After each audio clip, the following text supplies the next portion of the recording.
Good morning সবাইকে। আজকে শুভ লক্ষ্মী পুজো। আর সকাল সকাল ঘুম থেকে উঠেই রওনা হয়ে গেলাম শ্বশুরবাড়ির উদ্দেশ্যে। বিয়ের পরে এটা আমার প্রথম লক্ষ্মী পুজো। আর এইবারে শুধু আমি একা নয়, আমার সাথে কিন্তু গোপুসোনাও যাচ্ছে। আগে জানো তো, আমি যেখানে যেতাম আমি গোপুসোনাকে নিতাম না, মাই বাড়িতে পুজো দিয়ে দিত।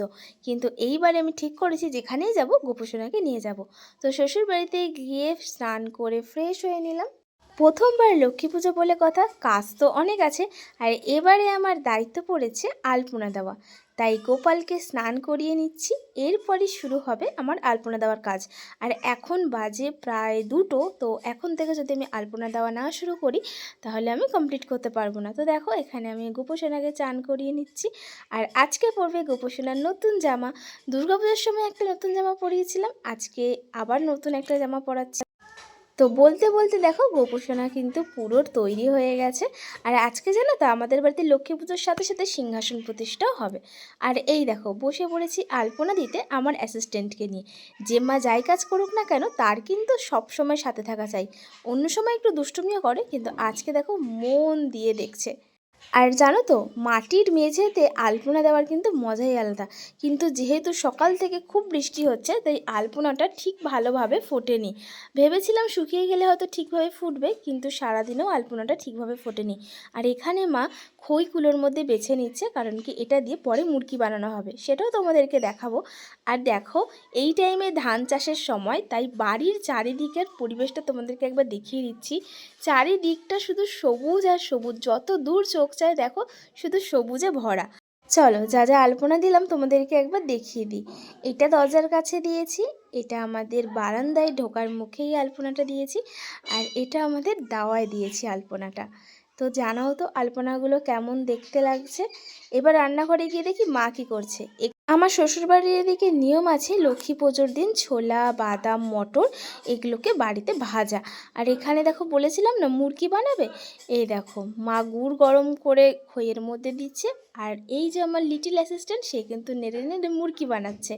তো এভাবেই চলছে। আর একটু পরেই আমি হয়ে নেব রেডি, কারণ কি অলরেডি ঠাকুরমশাই 6টা নাগাদ চলে আসবে।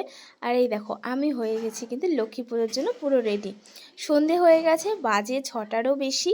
এখনও কিন্তু ঠাকুরমশাই এসে পৌঁছায়নি, কিন্তু এক্ষুনি চলে আসবে। তাই আমার লিটিল অ্যাসিস্ট্যান্ট আমাকে ফল ধুয়ে দিচ্ছে, আর আমি এখানে বসে ফলগুলোকে আস্তে আস্তে কেটে নিচ্ছি।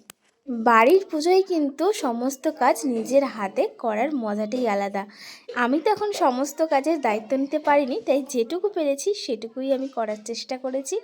আর লক্ষ্মী পুজোটা বরাবরই আমার কাছে খুব ভালো লাগে, কারণ আমার বাপের বাড়িতে কোনো দিনই লক্ষ্মী পুজো হয়নি, যেহেতু আমরা খ্রিস্টান। তো আমার এই বাঙালি নিয়ম অনুযায়ী কিন্তু এই লক্ষ্মী পুজো করতে খুবই ভালো লাগে।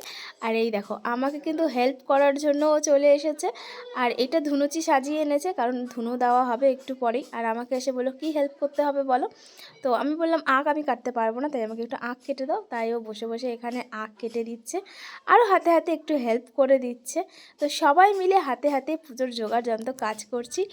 ভীষণই ভীষণই ভালো লাগছে। মা নিচ থেকে বললো ঠাকুরমশাই চলে এসেছে। আর এখানে কিন্তু আমাদের ফল প্রসাদ কাটাও রেডি হয়ে গেছে। আর এখানে দেখো, ঠাকুরমশাই এসে পুজোও শুরু করে দিয়েছে। পুজোর আগে যে নিয়মগুলো হয়, যেহেতু আজকে সিংহাসন প্রতিষ্ঠা হবে, তো সেই কাজগুলো হচ্ছে। আর আমিও ঠাকুরমশাইয়ের সাথে হাতে হাত লাগিয়ে সমস্ত কাজ করছি।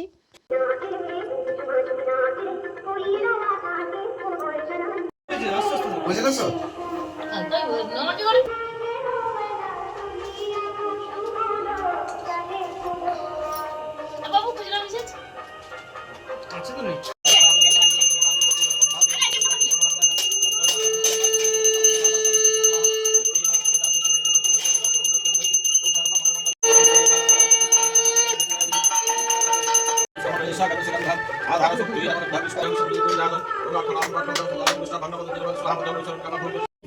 ईशागन्धगन्धगौनमसूर्याय नमः नमो सूर्यदेवी यः गच्छ यः गच्छ यः तिष्ठ यः तिष्ठ यत्र धीष्टगुणमग्र्याणं गन्धं नमः सूर्याय नमः एतदासनं नमः सूर्याय नमः एतत्पदासनं सूर्याय नमः पद्मं सूर्याय नमः गन्धपुष्पं नमः सूर्याय पुंसात् नैवेद्यं नमः सूर्याय स्वाहा आचमनकधूलीपं नमः सूर्याय नमः नमः शिवाय यः गच्छ यः तिष्ठ यत्र धीष्टं गन्धं नमः शिवाय नमः एतदासनं नमः शिवाय।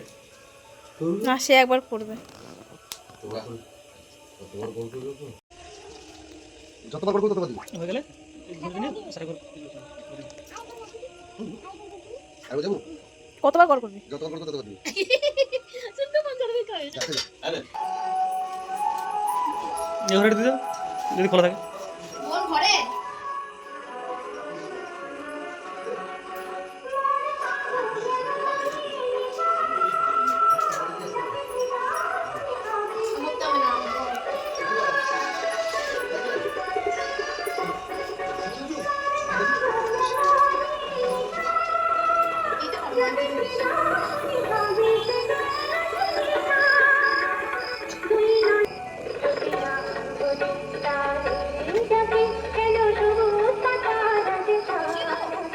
হ্যাঁ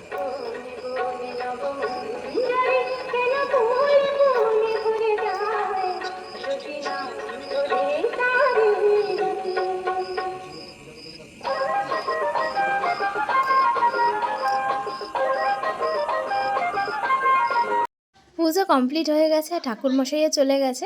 তো তোমাদেরকে দেখিয়ে দিই আজকে আমাদের সিংহাসনটা কেমন লাগছে। আর জানো তো এবছরেই কিন্তু এই লক্ষ্মী পুজোর দিনে পিতলে লক্ষ্মী ঠাকুর বাড়িতে প্রতিষ্ঠা করা হলো, তার সাথে সিংহাসনের প্রতিষ্ঠা করা হলো। দেখো কি সুন্দর দেখতে লাগছে না আমাদের লক্ষ্মী মাকে। এরপরে নিচে গিয়ে সবার জন্য প্রসাদ বাড়ছিলাম, কারণ কি আমাদের এখানে হবে আজ মানে আমাদের এই শ্বশুরবাড়ির গ্রামে হয় হচ্ছে লক্ষ্মী পুজো, অনেক বড় করে হয়। তো কিছুক্ষণ পর ঘর উত্তোলন হবে, তো সেখানে আমাদেরকে যেতে হবে। তো এই যে প্রসাদ বাড়া সবার জন্য হয়ে গেছে। আর রান্নাঘরে গিয়ে দেখি আমার ছোট দেওর কিন্তু এখানে লুচি ভাজছে, কারণ কি সবাই আমরা তাড়াহুড়ো খেয়ে দিয়ে সবাই আমরা যাব হচ্ছে লক্ষ্মী ঠাকুরের ঘর তুলতে। আর এখানটাতে আমার কাকা শ্বশুর এসেছে, ভাই বোন, তারপরে আমার সেজো কাকিমা শাশুড়ি এসেছে, তো সবাই মিলে এসেছে। তো বাড়ি এখন পুরো জমজমাট, আর আমরা প্রত্যেকেই খাওয়া দাওয়া করে বেরোবো। তো আবার রান্নাঘরে গিয়ে দেখলাম যে রান্নার দায়িত্বটা এবার নিয়েছে আমার মেজো দেওর। তো দুই ভাই মিলে কিন্তু আজকে দায়িত্ব নিয়েছে, মানে রান্নাঘর থেকে আজকে আমাদের বাড়ির দুই বউয়ের কিন্তু ছুটি। তো সবাই খাওয়া দাওয়া করে কিন্তু এই যে আমরা দুই যা আর দুই দেওর আর বাকিরা সবাই আগে আছে, আমরা সবাই বেরিয়ে পড়েছি। আর তোমাদেরকে দেখিয়ে দিই আমাদের এই গ্রামের লক্ষ্মী ঠাকুরটা কতটা সুন্দর। এরকম পুজো তো কলকাতাতে হয় না, মানে ওখানে যেরকম দুর্গা পুজো কালী পুজো হয়, কিন্তু লক্ষ্মী পুজো তো হয় না। এরকম লক্ষ্মী পুজো আমি আমার মামার বাড়ি গ্রামে দেখেছিলাম, আবার এখানে দেখছি। আর সবাই দেখো হই হই করতে করতে ডিজে নিয়ে যাচ্ছে হচ্ছে তোমার ঘর তুলতে। তো ভীষণ ভীষণ আনন্দ করছিলাম আর সবার সাথে যাচ্ছিলাম। তো তোমরা জানিও তোমাদের এই লক্ষ্মী পুজোর ব্লগটা কেমন লাগলো। তো খুব তাড়াহুড়ো করে ব্লগটা করেছিলাম। তো তোমরা জানিও তোমাদের কেমন লেগেছে, অবশ্যই কিন্তু কমেন্ট করো। ভালো লাগলে একটা লাইক করে দিও, চ্যানেলটাকে সাবস্ক্রাইব করে দিও। দেখা হবে তোমাদের সাথে অন্য একটা ভিডিওতে, ততক্ষণের জন্য টাটা।